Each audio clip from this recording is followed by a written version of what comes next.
अस्सलाम वालेकुम।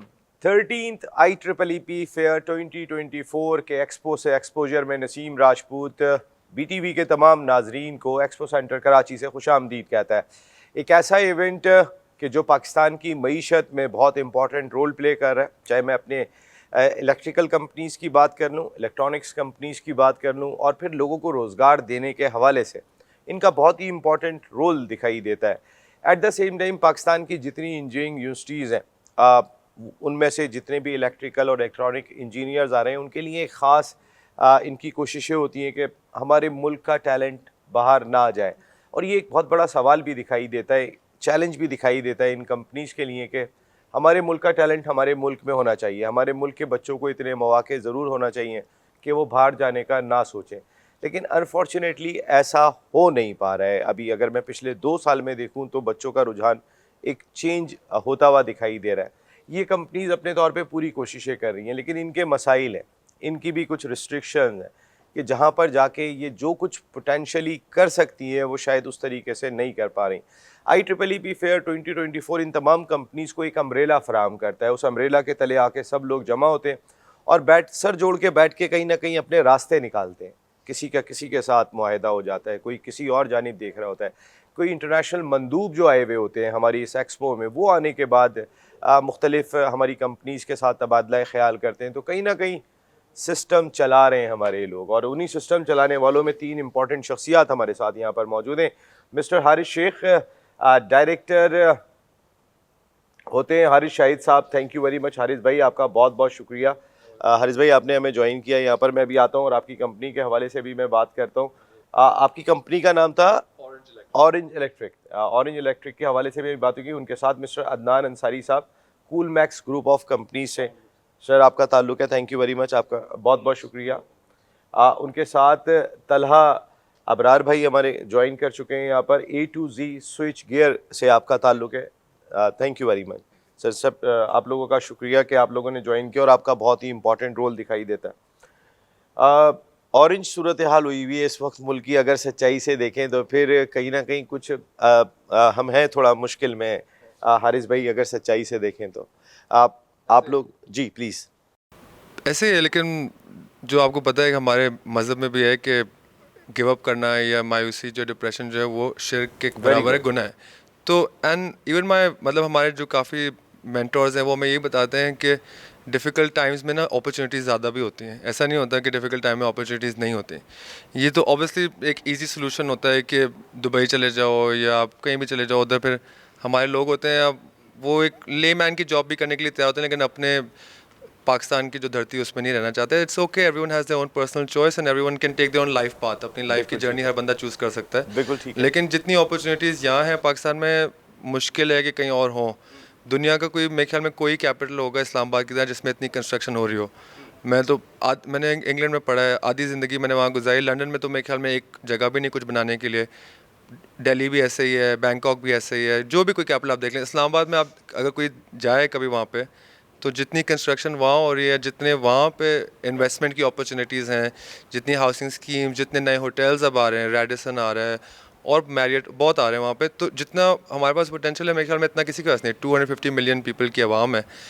तो ये इशू जो आपने अपने इंट्रो में आपने कहा है, मुझे लगता है आपको काफ़ी इंडस्ट्री का पता है। बिकॉज ये तो है, हमारे पास लोग होते हैं जो 6-6, 7-7 साल काम कर रहे होते हैं, उनको हमने कंपनी ने हर बेनिफिट दिया होता है, मतलब from car to extra benefits everything. लेकिन फिर उनका एकदम से आते, सर हम दुबई जा रहे हैं, हम सऊदीया जा रहे हैं, तो फिर आप किसी को आप बैन तो नहीं कर सकते जाने से। तो वो है, एक डायलेमा एक है।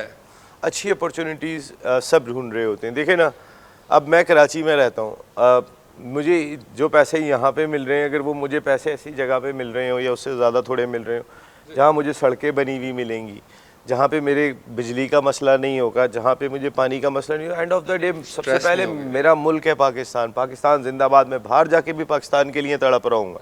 जितने पाकिस्तानी जाते हैं, ऐसा नहीं होता कि वो वहाँ जाने के बाद पाकिस्तान बहुत याद आता है, वहाँ बहुत ज़्यादा याद आता है। तो जाना मजबूरी नहीं होना चाहिए, हमारे लोगों की मर्जी होनी चाहिए। देखें, ये बहुत बड़ा फ़र्क है। हारिस भाई सही पॉइंट है। एंड मतलब the situation is right now, अब जो आपने शुरू में कहा कि लोग जो बाहर जा रहे हैं, उसकी जो सिचुएशन अब ये है कि sometimes you have to settle for, कहना नहीं चाहिए हर इंसान की एक वर्थ है, लेकिन हमें जो बी कैटेगरी के लोगों के लिए सेटल करना पड़ जाता है वही पैकेजेस पे, वही सैलरी पैकेजेस पे। तो उससे क्या होता है, एक इनएफिशिएंसी एक आ जाती है आवाम में, क्योंकि उनको पता है कि हमारी तो रिप्लेसमेंट बेहतर तो है नहीं, वो लोग तो दुबई, कनाडा, सऊदी अरब चले गए, तो हम ही हैं पीछे, तो बॉस ने हमें ही वो 2-2.5 लाख वाला पैकेज देना है। तो ये सिचुएशन नहीं होनी चाहिए, बिकॉज अब आप बाहर मुल्कों में क्यों सक्सेसफुल हैं, मतलब वो तो इस्लाम पे तो नहीं चलते, लेकिन उनके अंदर एक ऑनेस्टी है। वो ये भी नहीं देख रहे होते कि सीसीटीवी कैमरा किस एंगल पे, ताकि हम उसके एंगल पे सिर्फ काम करें। उन्होंने अपनी एक ऑनेस्टी से अपने रात को अपने हर चीज़ सफाई क्लोज करके जाना होता है। उनको किसी बॉस की नहीं ज़रूरत, उन्होंने अपने ज़मीर को सेटिस्फाई करना है, जिससे अल्लाह में उनको बरकत देता है। बाहर लोग मुसलमान नहीं हो खैर है, लेकिन उनको एक तरक्की आती है, बरकत आती है। So there is a genuine honesty in those बाहर पीपल। जाके ज़मीर को सेटिस्फाई भी कर लेते हैं हम, क्योंकि मजबूरी होती है। यहाँ थोड़ा सा हमें प्रॉब्लम हो जाती है। ये भी हमें अपने लोगों को, देखें आप सबकी बात नहीं कर रहे हैं, लेकिन हमें सबसे पहले ख़ुद को भी सही करने की ज़रूरत है। ये बहुत इम्पोर्टेंट है। नहीं, we are lazy, I think we are lazy as a nation. मतलब जो मैंने नोटिस किया है compare to other nations, I think we are little lazy also. तो हम वही इनएफिशिएंसी पे चलना चाह रहे होते हैं। तो यू आर राइट, हमें पहले अपने आप से ठीक करना चाहिए। सबसे पहले हम अगर सही करेंगे। अदनान अंसारी भाई, Cool Max group of companies, कैसा काम चल रहा है आपका इस वक्त? कितना हिस्सा डाल रहे हैं मुल्क की तरक्की में आप? अल्हम्दुलिल्लाह cool Max group of companies बेहतरीन काम कर रही है। लास्ट अगर मैं वॉल्यूम की बात करूँ तो बिज़नेस हमारा तकरीबन 30 से 80% इंक्रीज़ हुआ है वॉल्यूम, ड्यू टू कोविड के रीज़न भी है। जिन्होंने जिस तरह ये सर ने कहा है कि अपॉर्चुनिटी हर जगह है, मगर आपको सस्टेन रहना पड़ता है। रीज़न ये है कि इनके बात को मैं कंटिन्यू करूँ, जो हमें बेसिक नीड होते हैं, नीड वन एंड डिमांड, ये जब कंप्लीट हो जाती है तो सेकंड नीड होती है सिक्योरिटी एंड हेल्थ। जो ये कह रहे हैं ना, लोग स्विच कर जाते हैं, जब एक बंदे की जो ये तीनों नीडें पूरी हो जाती है तो वो सिक्योरिटी और हेल्थ के ऊपर वो बहुत कॉन्सेंस होता है कि अब क्या करूँ मैं, क्योंकि मैंने तो ज़िंदगी गुजार ली है, क्योंकि हमने आई थिंक 30 अबव है ऑल, तो हमने 30 ईयर्स हमने पाकिस्तान के देखा कि फ्यूचर में हो क्या रहा है। ठीक है ना, सिक्योरिटी के रीजंस क्या है, हेल्थ के रीजंस क्या है। तो 30 के बाद हमने 30 ईयर्स देख लिया पाकिस्तान में चल क्या रहा है और आगे क्या चलना है। एज अ स्टूडेंट एनालाइज अगर मैं करता हूँ तो आगे मुझे फ्यूचर नज़र नहीं आते। ख़ास तौर पर ट्रिपल ई की फ्यूचर जो है वो बहुत ब्राइट नहीं है पाकिस्तान में। IEEE का जी, इंजीनियरिंग इलेक्ट्रॉनिक्स जो इंजीनियर बन रहे हैं, NIT से पास आउट जो बच्चे हो रहे हैं, उनका माइंडसेट ये है कि किसी तरह से मैं निकल जाऊँ। अच्छा, IEEE ने एक प्लेटफॉर्म दिया है कि आप यहाँ आए, देखें, आपकी भी अपॉर्चुनिटी है। आपके अंदर अगर कोई ऐसी चीज़ है कि आप कर सकते हैं, इनोवेशन कर सकते हैं, कुछ नहीं करे तो कॉपी पेस्ट इंजीनियरिंग कर सकते हैं। चाइना ने भी इंजीनियरिंग की है, उनकी कोई अपनी, मुझे नहीं पता कि कितनी इंजीनियरिंग में आ गया, मगर अगर आप बिल गेट्स के भी लोग कहते हैं कि उस स्टीव जॉब की कंपनी से उसने माउस चुराया, फिर देन उसके वालदा कोई IP कंपनी में डायरेक्टर थी, तो देन उसने फिर उसको प्रमोट किया। देखिए, कुछ नहीं कर सकता। आप अपनी कंपनी जो बाहर से चीज़ें इंपोर्ट कर रहे हैं उसको कॉपी पेस्ट करें, अच्छी प्रोडक्ट बनाए, ताकि इकनॉमी की भी ग्रोथ हो। हमारा जो कंपनी है कूल मैक्स बेसिकली एसबैक्स की पूरा मतलब वन विंडो सोल्यूशन है। एसबैक सिस्टम है, पूरा चिलर की सिस्टम है हमारे पास, इलेक्ट्रिकल के पूरे सिस्टम्स है, ठीक है ना, PV बिल्डिंग के सिस्टम एक्सपोर्ट करें। एक्सपोर्ट के हवाले से ये है कि हमारे बॉसेस के काफ़ी दफ़ा मीटिंग्स भी हुई है कंसर्न पर्सन से कि हमें एक्सपोर्ट के मौके दिए जाए। कल इसके हवाले से एक डिबेट भी है, हमारे इनाम नबी साहब खुद यहाँ प्रेजेंट होते हैं, 1-to-1 की मीटिंग भी है, और ये टॉपिक भी है कि एक्सपोर्ट के हवाले से हमें वो विंडो दी जाए। बेसिकली आपको पता है कि एक ये है कि पाकिस्तान में इंडस्ट्रीज़ लगाना इतना आसान नहीं है। इंडस्ट्रीज़ के जो पॉलिसीज़ है, तकरीबन मोर देन 40 NOCs लेने पड़ते हैं। पहली बात तो ये, तो यहाँ के पहले तो इंडस्ट्रीज़ है नहीं। आप अगर 2 NOCs, सिर्फ 2 NOCs, माहौलियात और एनवायरनमेंट, इसकी अगर NOC लेके दिखा दे तो किसी शख्स ने कहा है कि मैं आपके पाँव के नीचे गुजर जाऊँगा, बहुत मुश्किल है। तो इस कंपेयर के दौरान जो आपके पास अगर पैसे हैं, आपने अगर बैरिया में कहीं इन्वेस्ट कर दिए, तो आप एक साल में 20% इंक्रीज़ हो जाते हैं। तो कहते हैं मैं इंडस्ट्रीज़ क्यों लगाऊं। ये जो बच्चे जा रहे हैं उसके रीज़न ये है कि आपको इंडस्ट्रीज़ को आपको गैप देना पड़ेगा, स्पेस देनी होगी, इंडस्ट्रीज़ को फ्लक्चुएशन देनी होगी कि आप जॉब क्रिएटर कैसे होंगे जब आप अपॉर्चुनिटी देंगे। जिस तरह बिल्कुल इंडस्ट्रियल रेवोल्यूशन को आपको फ्लेक्सिबिलाइजेशन लानी होगी कि किस तरीके से इंडस्ट्रीज़ को ग्रोथ दी जाए, एक्सपोर्ट हम किस तरह कर सकते हैं, इजी विंडो दी जाए ताकि हम अपने कंपनी के ग्रोथ को और इकोनॉमिक पार्ट बन सके। नहीं, ये बहुत इंपॉर्टेंट बात कही है आपने। तलहा अबरार साहब, A to Z switch gear, कहाँ तक स्विच करने में कामयाब हुए ख़ुद को पाकिस्तान की इस जो भी सर्कमस्टांसेस हैं? मैं ये नहीं कहता हूँ ये वर्स्ट एवर हैं या वर्स्ट हैं, दुनिया में इससे भी ज़्यादा मुश्किलात हैं। हैट्स ऑफ टू आप तमाम लोगों को कि आप काम कर रहे हैं, लगे हुए हैं, लड़ाई लड़ रहे हैं, लेकिन खुद को कहाँ तक स्विच किया अब तक, किस किस गियर में ला चुके हैं? इसका बड़ा ज़बरदस्त कम्बिनेशन होगा कि इस वक्त A to Z कहाँ पर है और पाकिस्तान के जो हालात चल रहे हैं और हमारी जो यंगस्टर्स हैं और वो बाहर जा रहे हैं, ये इसके बड़ा ज़बरदस्त कम्बिनेशन है। मैं आपको एक बताता हूँ, अभी A to Z के बारे में बताता हूँ। इस हालात में माशाल्लाह A to Z switch gear जो है वो मज़ीद अपनी टेक्नोलॉजीज़ में इन्हेंसमेंट करती जा रही है, माशाल्लाह। इवन आगे बढ़ती जा रही है। और ठीक है ना, तो अभी जैसे आपने ये पूछा यार, ये सारे बाहर जा रहे हैं जो भी यंगस्टर्स हैं, मैं मार्केट में मुझे तकरीबन 8 साल हो गए हैं सर, ठीक है, और मैं बाहर जॉब छोड़ के मैंने यहाँ पे स्टार्ट किया है, सही है, यहाँ पे मैंने अपना करियर दोबारा से स्टार्ट किया। मैं एक बात कहता हूँ, मेरे जो भी दोस्त यार होते हैं या जो यंगस्टर्स होते हैं उनसे एक बात कहता हूँ कि इंसान कामयाब और बड़ा अपनी सोच से होता है, ठीक है ना। अल्लाह ताला की ज़ात ऐसी है ना कि अगर आपने उससे जो गुमान किया ना, यार मैं ये कहता हूँ अपने दोस्तों से कि यार आपको जो बाहर सक्सेस मिल सकती है वो अल्लाह आपको यहाँ पे क्यों नहीं दे सकता। आप बैठो नहीं ना, आप बैठो नहीं, आप मेहनत करो, ठीक है, लगे रहो।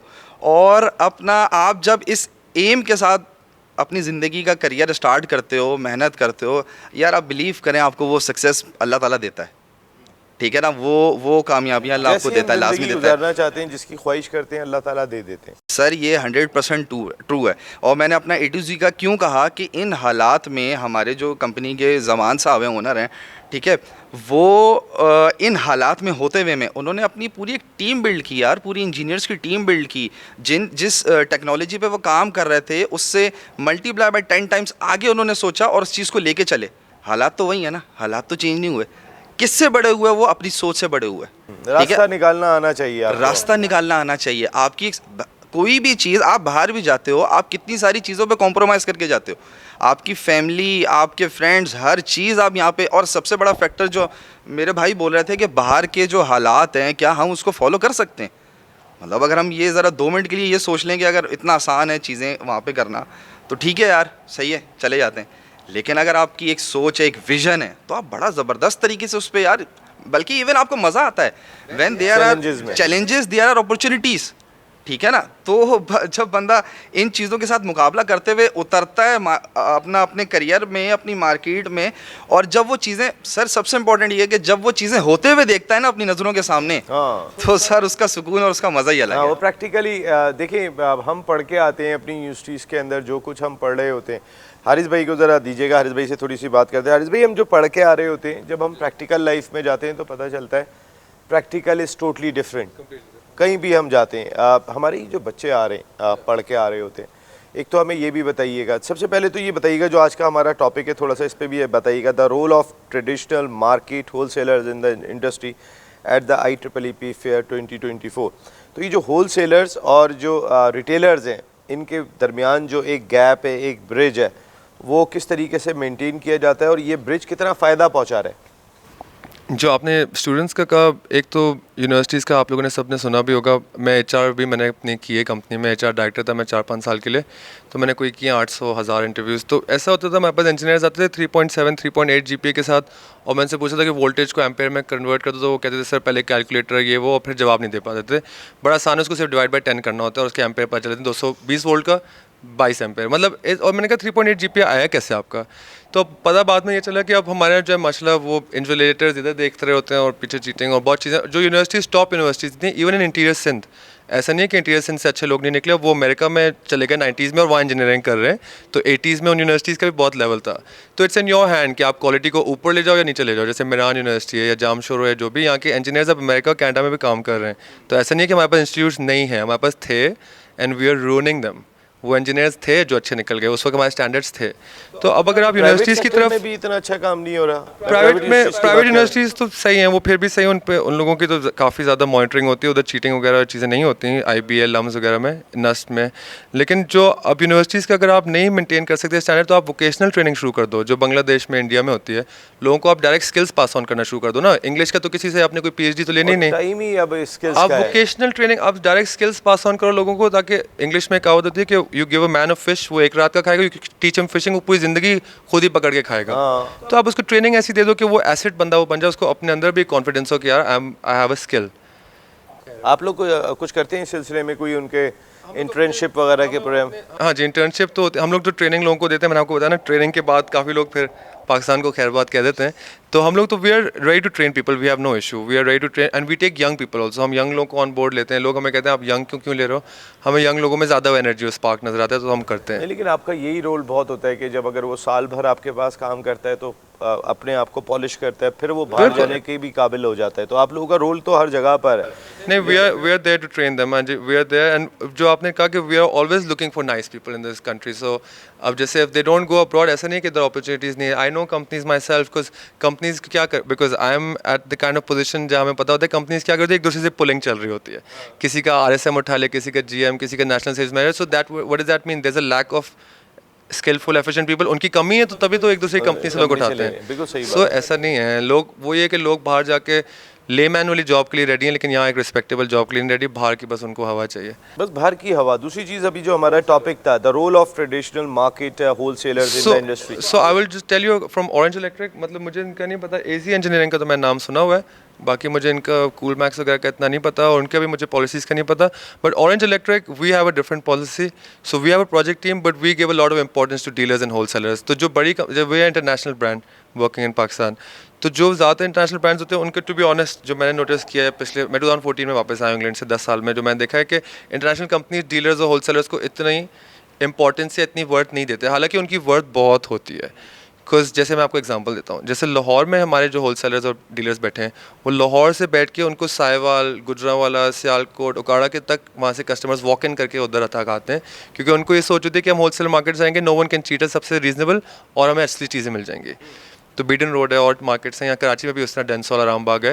डेंसोल आरामबाग से लोग सखर लाड़काना से तक आते हैं। उन्होंने मुझे बताया कि हम आपकी डीलर से वहाँ से जाके चीज़ें ले रहे हैं। So we support dealers, we do branding for them. हम उनको in shop branding, out branding, उनको स्टॉक में उनको थोड़ा सा freedom, we support them in every possible way. So international companies जो हैं यूजुअली उनकी जो है डीलर्स को जो है वो इतनी प्रायोरिटी नहीं देते, उनको उनकी वर्थ नहीं लगती, वो कहते हैं ये तो दुकानदार है, but they have a lot of worth. काफ़ी इलेक्ट्रिशियंस उनके साथ सेट होते हैं, काफ़ी कॉन्ट्रैक्टर्स उनके साथ सेट होते हैं। मैं आपको बताया जो छोटे स्टेशन के लोग हैं, हैदराबाद, सखर लाड़काना, उनकी कोशिश होती है हम कराची की होलसेल मार्केट से ही खरीद के चले जाएँ, शहर के अंदर भी ना जाएँ। So they have a lot of worth and they have been in the market for 30-40 years. अब कुछ कंपनीज हैं जो हमारे कंपेटर्स भी, उनको आए हुए 2-3 साल हुए हैं, लेकिन जो होलसेलर्स हैं वो तो 40-50 साल से बैठे हुए हैं। उनकी तो वही इलेक्ट्रिकल बोल्टन मार्केट है, डेंसोल आरामबाग है, उन्हीं के सिंस जनरेशंस वो चल रही है। So if you ignore them, I think it's not really fair to ignore them. उनको साथ चलाना चाहिए। हम तो उनको बहुत अपना एक स्ट्रॉन्ग पार्ट, हम तो उनको बहुत स्ट्रॉन्ग पार्ट समझते हैं। देखिए ना, सबकी मार्केटिंग के अंदाज भी बदल गए हैं। अगर मैं बात कर लेता हूँ अदनान भाई, अब डिजिटल मार्केटिंग एक नई मार्केटिंग आ गई है। अभी हम रिटेलर और होलसेल की बात कर रहे हैं। आज की दुनिया में डिजिटल मार्केटिंग जो है वो सबको पीछे छोड़ती चली जा रही है। तो मार्केटिंग के अपने जो डायमेंशंस है वो भी बदलते हुए दिखाई दे रहे हैं। अब अदनान भाई, ये जो IEEE फेयर 2024 है, आप इसमें पहले भी पार्टिसिपेट करते रहे। कूल मैक्स के लिए कैसा एक्सपीरियंस हमेशा से रहता है? हर साल में आपके लिए क्या बेहतरी आपको दिखाई दी? ये 13वां एडिशन है, तो हम 13th स्टेज पर इस वक्त खड़े हुए हैं। बदर एक्सपो सॉल्यूशंस एक मरतबा फिर इनके साथ जुड़े हुए दिखाई दे रहे हैं। तो कैसा आपको ये मर्जर लग रहा है? बेहतरीन मर्जर है। बेसिकली जो आपकी पहली टॉपिक थी कि रिटेलर, ट्रेडिशनल मार्केट और होलसेलर के रोल क्या इंडस्ट्रीज़ में, तो ये एक बेहतरीन प्लेटफॉर्म है।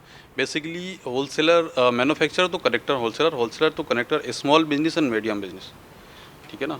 मैन्युफैक्चरिंग डायरेक्ट अपने प्रोडक्ट्स को सेल आउट नहीं कर सकता, क्योंकि होलसेलर और ट्रेडिशनल जो मार्केट है उनके पास इंफॉर्मेशन और उनको नॉलेज ज़्यादा होती है इंडस्ट्रीज़ के हवाले से कि मार्केट में डिमांड क्या चल रहा है। इन नॉलेज ये ट्रेडिशनल मार्केट को होती है, होलसेलर को, ये मैन्युफैक्चरर के पास ये नॉलेज नहीं होती कि मार्केट में डिमांड क्या चल रही है, ठीक है ना। तो होलसेलर के जो रोल है पाकिस्तान में वो बहुत इंपॉर्टेंट रोल है, क्योंकि 80-90% अगर मैं गलत नहीं हूँ तो हमारे जो इंडस्ट्रीज़ काम कर रही है वो होलसेलर या रिटेलर से। डिजिटल मार्केट, आपने जिस तरह का डिजिटल मार्केट्स है मार्केट में, हमें भी टेक्नोलॉजी को क्या कहते हैं इन्हेंस करना पड़ेगा, अडॉप्ट करनी होगी। वो इस्लाम में भी है ना, आप जिद्दत को अडॉप्ट करें तो इसके बगैर अब गुजारा भी नहीं है, ठीक है ना। अगर एक होलसेलर अपनी मार्केट हमसे कनेक्ट है तो उसके टेक्नोलॉजी अडॉप्ट करने के बाद उसकी और वो बिज़नेस इंक्रीज़ हो जाएगी। बेसिकली आप कस्टमर के साथ डायरेक्ट कनेक्ट भी हो जाते हैं, फीडबैक आपके पास है, ठीक है ना। तो टेक्नोलॉजी की अडॉप्शन बहुत ज़रूरी है। आप डिजिटल ई-कॉमर्स मार्केटिंग में आ जाए, आप AI टूल इस्तेमाल करें, आप मोबाइल ऐप इस्तेमाल करें, आप सॉफ्टवेयर के ऊपर काम करें, बहुत सारी है, टूल्स बढ़ गए। और आपने थोड़ा सा बता रहे थे IEEE एंड बदर एक्सपो सॉल्यूशंस।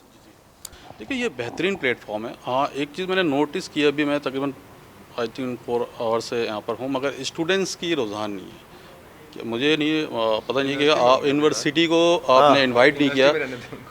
मतलब अगर उन्होंने ये नहीं देखा कि हाँ गैप क्या है मार्केट नॉलेज कैसे, आई थिंक उनका एक डे होता है स्पेसिफिक। आई थिंक उनको बुलाने चाहिए। आई थिंक सेमिनार्स वगैरह भी मेरे ख्याल में सेमिनार उनके में होंगे। लाजमी बुलाने चाहिए कि गैप क्या है, अपॉर्चुनिटी क्या है, क्या चल रहा है, मार्केट ट्रेंड क्या है। जिस तरह भाई हर ने कहा दफा मार्केट होता है ट्रेंड ये, बहुत और इस होनी दफा चाहिए। भी होगा, इनके सेमिनार्स होंगे। एक दिन विजिट होता है यूनिवर्सिटीज का। और IEEE भी, जैसे मैं एज अ प्रिक्वायरमेंट मैनेजर, मैंने बहुत सारे जो रिटेलर है, होलसेलर है, उनसे अभी मेरी मीटिंग भी हुई है, उनके साथ डिस्कशन भी हुई है कि आप क्या प्रोडक्ट आपके पास अवेलेबल है। कुछ नए प्रोडक्ट्स भी मार्केट में आ गए, कुछ पुराने जो हमारे होलसेलर है या रिटेलर है या डिस्ट्रीब्यूटर है, उन्होंने नई प्रोडक्ट्स को भी लाइन अप किया हुआ है, तो वो उसकी भी नॉलेज आ जाती है। इससे होता है कि हमारी जो इंडस्ट्री है, मुझे भी फेस करनी पड़ती है कि समाव के ये मटेरियल नहीं अवेलेबल है मार्केट में, मगर IEEE अम्ब्रेला के नीचे मुझे इसकी अवेयरनेस आ जाती है, नॉलेज आ जाती है, इनके पास ये चीज़ें है, मतलब मेरे पास ऑप्शन आ जाते हैं, सिलेक्शन का ऑप्शन ज़्यादा है, सिलेक्शन का ऑप्शन देखिए, ज़्यादा, umbrella तो के कॉस्ट के तले आप ऊपर। सब लोगों को जमा करने का मकसद यही है कि आप मिलेंगे तो काम चलेगा,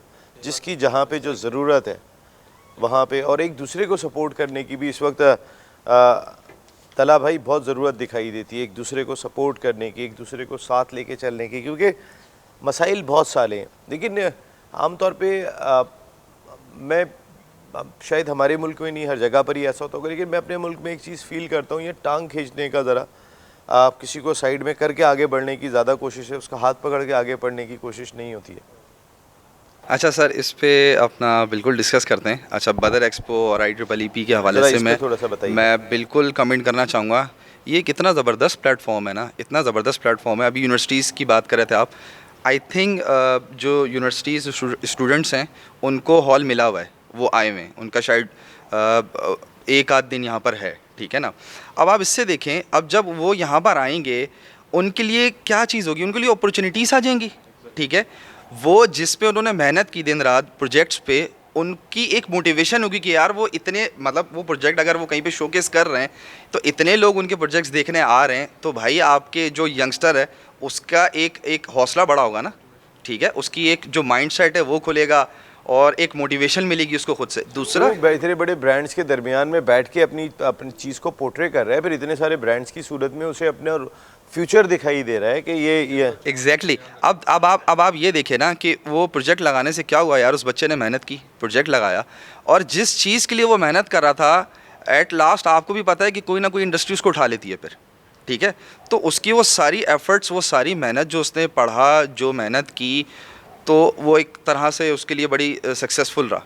तो मैं यही कहूँगा, बदर एक्सपो और IEEE हर साल हमारे लिए एक बहुत बड़ा प्लेटफॉर्म लेकर आते हैं, ठीक है। सिर्फ हमारे लिए नहीं, हर एक के लिए, हर एक स्टूडेंट्स के लिए, हर एक उस बंदे के लिए जो अपना इंडस्ट्री जिसने लगाई हुई है, काम कर रहा है, तो ये एग्जैक्टली इस तरह ही है। तो आप जैसे लोगों की ज़रूरत है। हारिस भाई, आप लोगों ने इसी तरीके से काम करना है। Thank you very much Haris Shahid भाई, बहुत बहुत शुक्रिया। ऑरेंज इलेक्ट्रिक के डायरेक्टर हैं और आप यंग हैं, एनर्जेटिक हैं, मज़ा आ रहा है आपको आपसे बात करके, देख के। ऐसे लोगों की ज़रूरत है हमें, यंगस्टर्स की। Thank you very much Adnan Ansari भाई। Cool Max group of companies के लिए बहुत सारी दुआएँ हैं, अल्लाह ताला आपको बहुत और तरक्की दे। तलहा अबरार भाई, A to Z switch gear, और गियर ऐसा लगाएं कि अब आप पाकिस्तान की तरक्की में जो है वो अपना रोल प्ले कर सकें। तो आपका वन सेकेंड शुक्रिया। लेकिन थैंक यू वेरी मच जो हमारी इस नशरियात को आप लोग देख रहे हैं, एक्सपो से एक्सपोजर, और उसमें Daiichi lighting, thank you very much. Delta Power आपका बहुत बहुत शुक्रिया। ग्लोबल लाइटनिंग आपका शुक्रिया। SMS एंटरप्राइजेज़ एंड शेख विलायत एंड सन्स, बहुत बहुत शुक्रिया आप तमाम लोगों का जिन्होंने हमारे इस शो को स्पॉन्सर किया। वंस अगेन आप तीनों का बहुत बहुत शुक्रिया।